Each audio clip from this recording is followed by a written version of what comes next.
Yo, yo, yo, welcome back to the fifth and final round. Myself, Steven Moustaris, as always.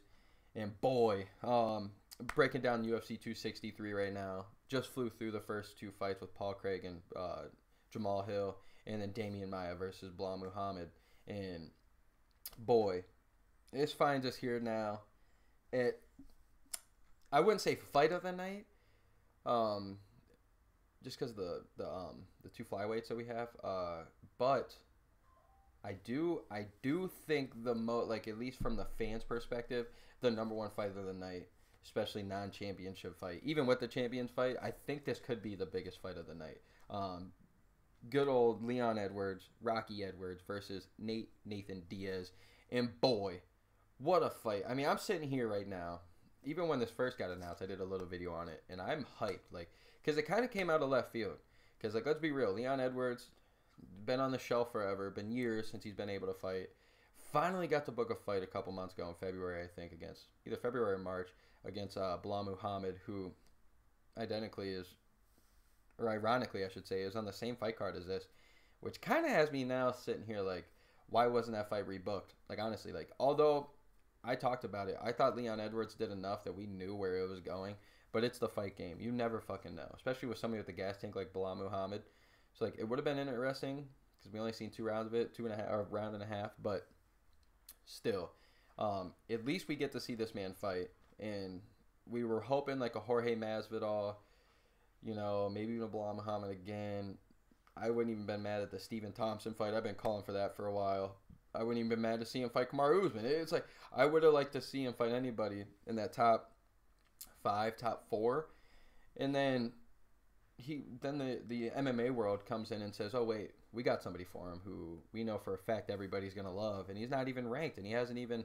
I mean, he's fought at 170, but he hasn't fought a competitor at 170 in a while, and that's Nate Diaz, crowd favorite. And although, if I'm being completely honest with myself, if I'm being honest with everybody, although I love Nate Diaz and what a fucking story this would be if he came in and beat Leon Edwards, I don't know. I just don't see it going any different, if not the same, or if not worse than what we were seeing out of Leon Edwards versus Bilal Muhammad. Like, I think Nate Diaz could probably piece up Bilal Muhammad, but I think Bilal's probably getting the win in 3 rounds, or even a 5-round fight, just because his pace could easily match Nate, and he's just been fighting more. He's younger, and so, like, I would be a little skeptical to watch that fight. But then we get this fight announced, the Leon versus Nate, and it's just how smart Nate Diaz is. He knows, hey, man, I'm here for belts. I'm here for the name, whatever. And he's like, I can get any fight I want right now. And for him to even choose Leon Edwards, there had to have been something in that Bilal Muhammad fight that he was watching that he really felt confident that he could win. Because he called him out pretty much. He took that fight on his terms, not really Leon. So I'm very, very excited because clearly, if we're going by odds, if I think Leon Edwards it's probably a lot like the Jorge Masvidal versus Nate Diaz fight. Like, hopefully it doesn't get called early like that one did, because Nate Diaz is the 4th and 5th round king, so it'd be nice to see the pressure of that, how it would have played. But he was getting his ass beat really bad, and we almost didn't have to see anything else. It was almost kind of good that the fight got called, unless you're like a Warrior fan, like a Nate Diaz. Like, you're a fan of Warriors like that, who are never going to quit.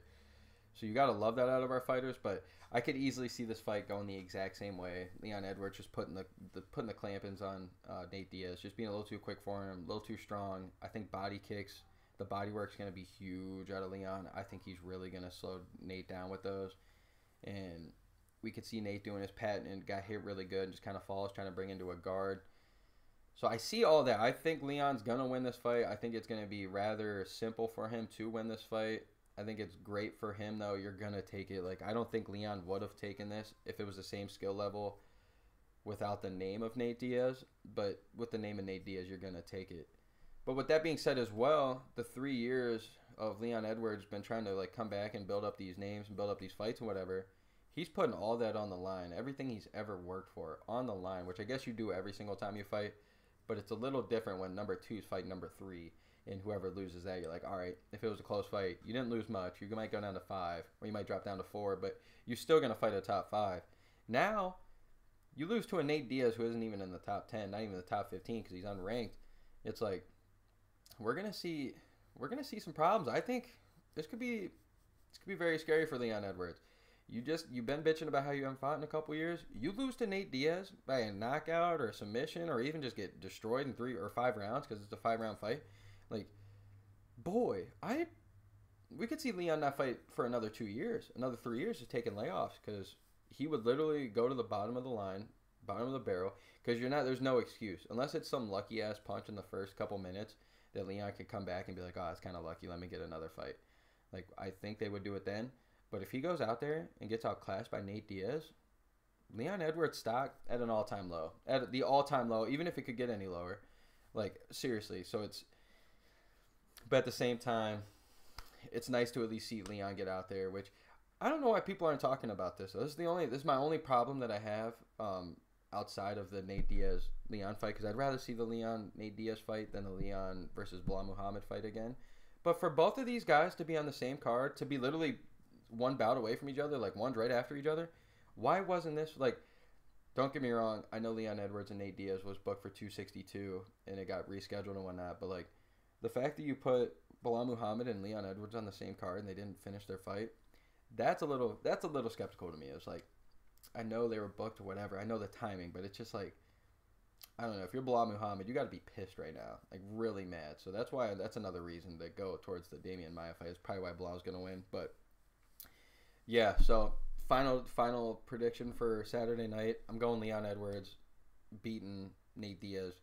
Maybe I just don't see him finishing him, but I definitely could see like a doctor stoppage maybe in the 3rd, 4th round and just getting cut up too much, because we all know Nate Diaz gets cut up so easily with all the skin shit. So all the callous skin and whatnot he's got on his face. But I don't know. I could definitely see it happening. It's huge for Nate Diaz, though. He always seems to find a way to get back into just in the middle of the thick of things. I love it. I don't know how he does it. Sits out 2 years. Like, I know he's got the name and stuff, but like nobody would have fathomed you got the Conor McGregors and then Dustin Poiriers and all that at 155 calling you out. And then you're like, nah, you guys have fun. I'm about to go. You guys play slap ass while I go try to take the 170-pound belt from Kamaru fucking Usman, which I really think Nate Diaz has.